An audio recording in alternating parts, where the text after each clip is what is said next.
Welcome to Kaleidoscope S4IG. Let's talk. For over 120 years, the Wildlife and Nature Protection Society of Sri Lanka has led the charge to protect and preserve the country's exquisite wildlife. The newest initiative of the WNPS is Preserving Land and Nature, known as PLANT, which aims to acquire privately owned lands for the purpose of conservation in order to contribute towards creating reasonably connected corridors of protected natural spaces and also forest ecosystems. Today, current chair of PLANT and former president of the WNPS, Sriyan de Silva Wijeyeratne, joins me in the studio for a chat about PLANT. Welcome, Sriyan. Good to have you on the show. Why PLANT and why now? So sometimes, you see something and say, we should have thought of this before, but these stars need to kind of come together. So I think the time had come for PLANT. WNPS has always been an ecosystem player. We created the wildlife parks, the departments. If you go back, WNPS has always been about this big picture. And we felt that species conservation is not going to be enough. We need ecosystem conservation.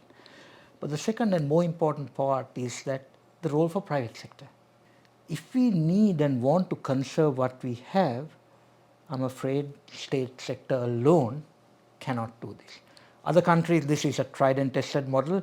There are big players of private sector in other countries, and Sri Lanka needs to have private sector playing a big role in conservation. What is the overarching theme of PLANT? Preservation is better than reforestation. So I would say that's my answer to prevention is better than cure equivalent in conservation, because it costs too much to this thing and we have a lot to preserve. Second thing would be we are all about corridors. This is not about creating another massive Viala or a Vilpattu kind of space, but rather connecting the already protected spaces so that animals have much broader ranges to move between.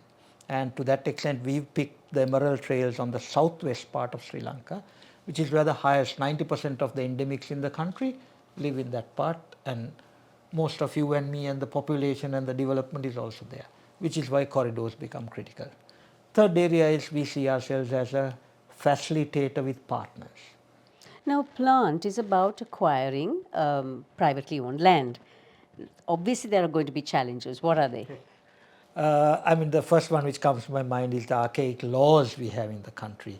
So we deal with lots of different challenges when we try to own land, and frankly what we in this capacity need is somebody authorizing WNPS to be able to acquire land which fall into any of these categories, because end of the day we are acquiring it to give back to the community for conservation, not for anything else.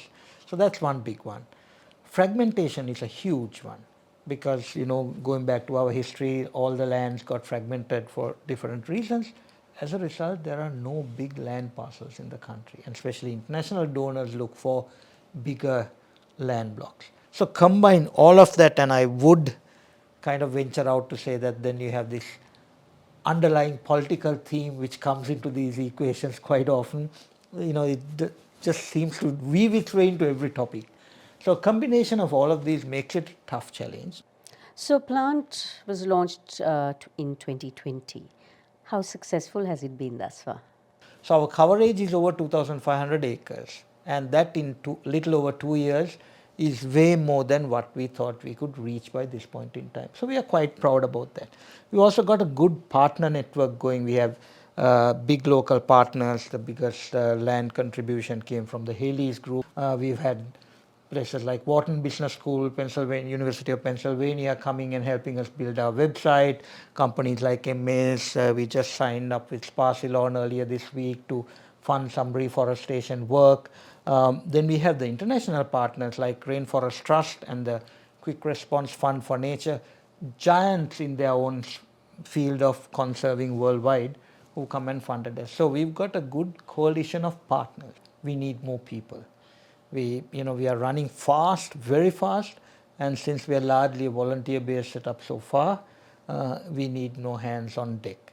And secondly, some of the capacity and the work we do requires operational expenditure now, and we had to build an institution to cater to that. We need more partners both on funding and for bringing their resources to the party. If you like Kaleidoscope, subscribe and follow us on YouTube, Facebook, Instagram, and LinkedIn.